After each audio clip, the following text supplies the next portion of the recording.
പ്രഭാഷകൻ 29 അധ്യായം 1 മുതൽ 28 വരെയുള്ള വാക്യങ്ങൾ. കരുണയുള്ളവൻ അയൽക്കാരന് കടം കൊടുക്കും, അവനെ തുണയ്ക്കുന്നവൻ കൽപ്പന അനുസരിക്കുന്നു. അയൽക്കാരന് ആവശ്യം വരുമ്പോൾ കടം കൊടുക്കുക, നീ കടം വാങ്ങിയാൽ സമയത്തിന് തിരിച്ചു കൊടുക്കുക. വാക്കുപാലിച്ച് അയൽക്കാരനോട് വിശ്വസ്തത കാണിക്കുക, നിന്റെ ആവശ്യങ്ങൾ തക്ക സമയത്ത് നിറവേറും. വീണ് കിട്ടിയ നിധി പോലെ കടത്തെ കരുതുന്ന വളരെ പേരുണ്ട്, അവർ തങ്ങളെ സഹായിക്കുന്നവർക്ക് ഉപദ്രവം വരുത്തും.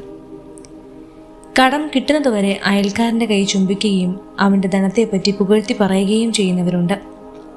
കടം വീട്ടാറാകുമ്പോൾ താമസിപ്പിക്കുകയും നിരർത്ഥകമായ വാഗ്ദാനം നൽകുകയും സമയം പോരെന്ന് പരാതി പറയുകയും ചെയ്യുന്നു. നിർബന്ധം ചെലുത്തിയാലും കടം കൊടുത്തവന് കഷ്ടിച്ച് പകുതിയെ തിരിച്ചു കിട്ടുകയുള്ളൂ. അവനത് ഭാഗ്യമായി കരുതും.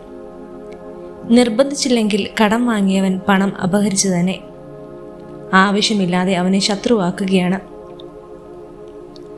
നിന്ദയും ശാപവർഷവും കൊണ്ടായിരിക്കും അവൻ കടം വീട്ടുക. മാനത്തിന് പകരം അപമാനം ലഭിക്കുന്നു. ഇത്തരം ദുഷ്ടത നിമിത്തം കടം കൊടുക്കാൻ പലരും മടിച്ചിട്ടുണ്ട്. ആവശ്യമില്ലാതെ വഞ്ചിതരാകാൻ അവർ ഭയപ്പെടുന്നു. എങ്കിലും നിർധനരോട് കരുണ കാണിക്കണം. നിന്റെ ദാനത്തിനു വേണ്ടി കാത്തിരിക്കാൻ അവനിടയാകരുത്. കൽപ്പനകളെ പ്രതി ദരിദ്രനെ സഹായിക്കുക, ആവശ്യക്കാരനായ അവനെ വെറും കൈയോടെ അയക്കരുത്. സഹോദരനോ സ്നേഹിതനോ വേണ്ടി ധനം നഷ്ടപ്പെടുത്താൻ മടിക്കരുത്. കല്ലിനടിയിലിരുന്ന് അത് തുരുമ്പിച്ച് നഷ്ടപ്പെടാതിരിക്കട്ടെ. അത്യുന്നതന്റെ കൽപ്പനകൾ അയച്ചു വേണം ധനം നേടാൻ, അത് സ്വർണത്തേക്കാൾ ലാഭകരമാണ്. ദാനധർമ്മമായിരിക്കട്ടെ നിന്റെ നിക്ഷേപം, എല്ലാ തിന്മകളിൽ നിന്ന് അത് നിന്നെ രക്ഷിക്കും. ശത്രുവിനെതിരെ യുദ്ധം ചെയ്യാൻ ബലമേറിയ പരിചയേക്കാളും കനത്ത കുന്നത്തേക്കാളും അത് ഉപകരിക്കും.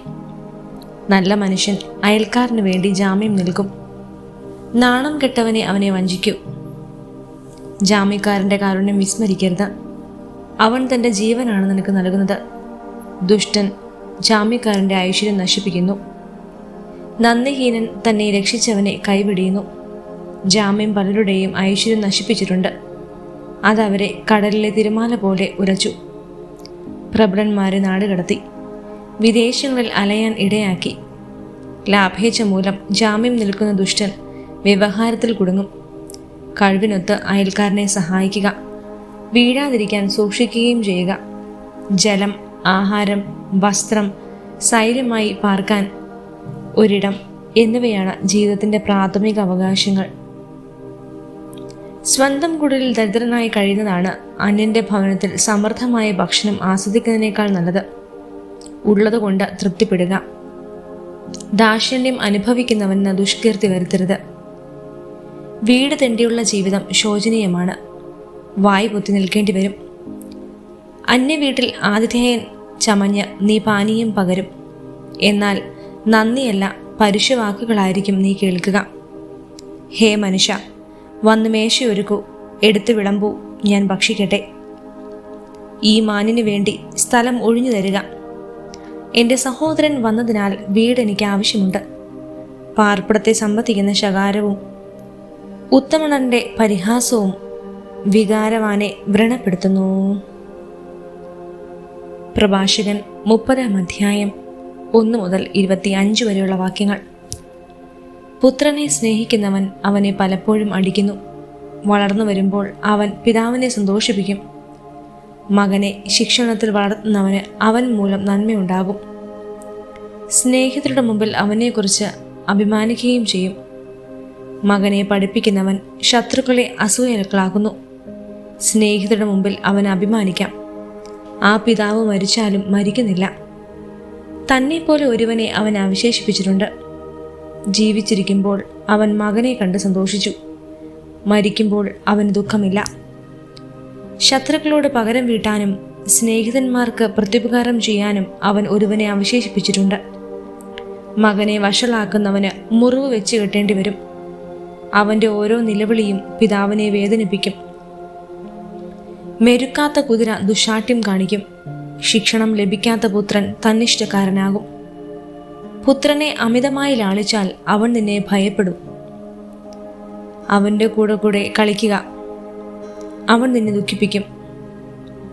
അവനോട് കൂടെ ഉല്ലസിക്കരുത്. ഒടുക്കം നീ ദുഃഖിച്ച് പല്ല് ഞെരിക്കും. അവന് യൗവനത്തിൽ അധികാരം നൽകുകയോ അവൻ്റെ തെറ്റുകൾ അവഗണിക്കുകയോ അരുത്. ചെറുപ്പത്തിലെ തന്നെ അവനെ വിനയം അഭ്യസിപ്പിക്കുകയും ശിക്ഷിക്കുകയും ചെയ്യുക. അല്ലെങ്കിൽ അവൻ അനുസരണമില്ലാത്ത നിർബന്ധ ബുദ്ധിയായി തീർന്ന് നിന്നെ ദുഃഖിപ്പിക്കും.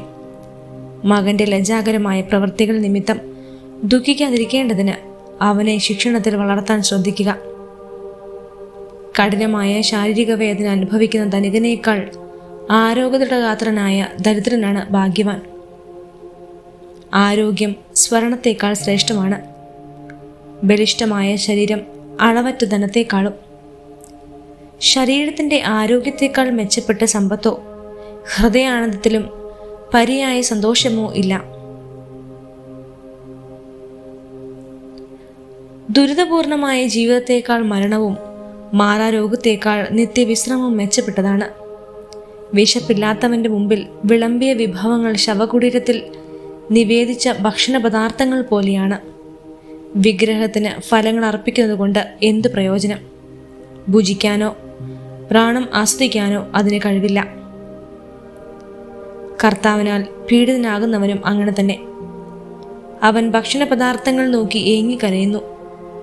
കന്യകയെ ആലിംഗനം ചെയ്തിട്ട് വിലപിക്കുന്ന ഷണ്ടനെ പോലെ തന്നെ. നീ അമിതമായി ദുഃഖിക്കുകയോ നിന്നെ തന്നെ മനഃപൂർവ്വം പീഡിപ്പിക്കുകയോ അരുത്.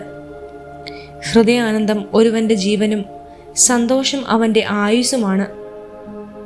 ദുഃഖമകറ്റി ആത്മാവിനെ സന്തോഷിപ്പിക്കുകയും ഹൃദയത്തെ ആശ്വസിപ്പിക്കുകയും ചെയ്യുക. ദുഃഖം അനേകരെ നശിപ്പിച്ചിട്ടുണ്ട്. അത് നിഷ്പ്രയോജനമാണ്. അസൂയയും കോപവും ജീവിതത്തെ വെട്ടിച്ചുരുക്കുന്നു. ഉത്കണ്ഠ അകാല വാർദ്ധക്യം വരുത്തുന്നു. സന്തോഷവും നന്മയും നിറഞ്ഞവൻ ഭക്ഷണം ആസ്വദിക്കുന്നു.